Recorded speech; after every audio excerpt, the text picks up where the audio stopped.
Hello everyone, this is Shehzad and you're watching my YouTube channel Shehzad from Canada. Today's video is really important, and in this video I am going to talk about IELTS exam, and this is especially important for those who are going to give exam for the first time.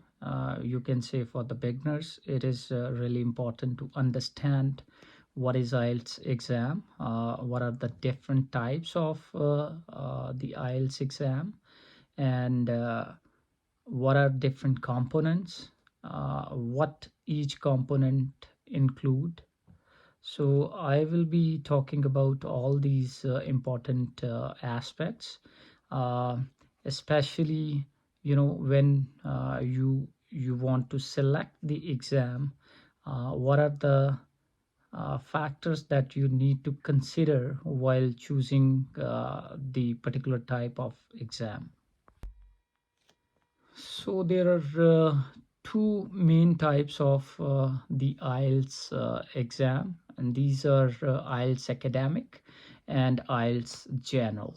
So IELTS academic, the purpose of IELTS academic is generally if someone wants to study at undergraduate or graduate level in any English in any university in English speaking country, or even if not in English speaking country, there are certain countries where English is not the first language, but people want to study there. They offer graduate and undergraduate programs where the medium of instruction is English, so they require English language exams. So many people, they opt for IELTS exam, and those who want to take admission in different universities for the purpose of study, they need to go for IELTS academic. Other than that, if you are seeking to register with professional organizations, for that purpose, you also need to go for IELTS exam instead going for general IELTS. On the other hand, journal IELTS exam is basically related to the immigration. So if your purpose is to to migrate to any English speaking country such as Australia, New Zealand, the United Kingdom, or Canada, probably you need to go for IELTS journal rather than IELTS academic. So it is really important to pay attention to these aspects when you decide, when you are registering yourself for the IELTS exam. You need to be careful about these two types. Sometimes people make silly mistakes, and then later when they receive their results, they suddenly realize that this was not the right choice. So please be mindful when you register yourself, uh, and make sure that you are choosing the appropriate IELTS exam that you want to. Now, once you register for IELTS exam, you need to know what are the different components that you need to prepare for the exam. There are four main components in IELTS exam uh, that are going to be tested. These include listening, reading, writing, and speaking. So, what's the structure of the exam? Uh, when your exam will be, scheduled, you are supposed to attempt the exam, and the first thing that you need to do is listening, and then reading and writing. So this will be the pattern. Uh, and the speaking is totally different. You can schedule speaking exam, totally at different times, maybe on the same day when you are going to take your listening, reading, or writing exam, or maybe on other days, based on the available slots. Now, what's the main difference between IELTS academic and IELTS general? Uh, the difference lies in reading and writing, whereas the speaking and listening, they are same in both academic and general IELTS. So the only difference is in writing and reading. Now, uh, the other important thing is when you start preparing, you need to know what are the different things, and like how the exam is structured. So let's talk about listening first. So listening usually lasts 30 minutes. There are four parts in the in listening exam, and there are 40 questions. So this include monologues and conversation on various topics. So you need to listen, and meanwhile you need to write your answers. Nowadays, mostly people prefer to take IELTS on computer. Why? Because in many countries there is no option for IELTS on paper. Like paper exam is totally, eradicated, or you can say it's finished now, and many institutions only offer the computer exam.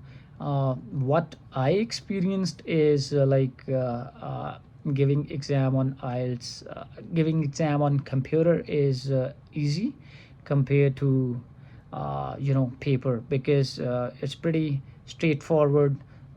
The listening is very clear, and you can write. The only thing that you need to do is a little bit practice about typing. If you can practice before your exam, because this will really give you an idea, like where are the keys on the keyboard, and you will not be searching for the keys while listening. Otherwise, what can happen, you might miss the conversation and important information that you need to write in answer while you are searching for the keys on keyboard. The second thing is reading. So reading uh, is for 60 minutes, and you will have 40 questions to answer. There are three sections in reading, and they vary depending on the type of exam that you are going to give. Like in general IELTS, the passages are usually small, and the language is usually easy. It is thought, like it is uh, people perception that the language is a bit easy compared to the academic. Why? Because in academic IELTS, there are long passages, so you need to read those long passages, and then you need to answer the questions. And the language that is being used in academic is related to maybe technology, maybe engineering, or something related to science. So it can be a little bit challenging compared to the reading in IELTS journal. The third important component is writing. Writing is again, you will have 60 minutes for writing, and there are two tasks. In IELTS academic, task one is usually you need to describe a graph or a chart, whereas in IELTS journal, you need to write a letter. Those letters can be formal, semi-formal, or informal. So you can have any questions like in writing task one, you can have any kind of letter that you need to write for the task one. And the task two needs to you need to write an essay in task two.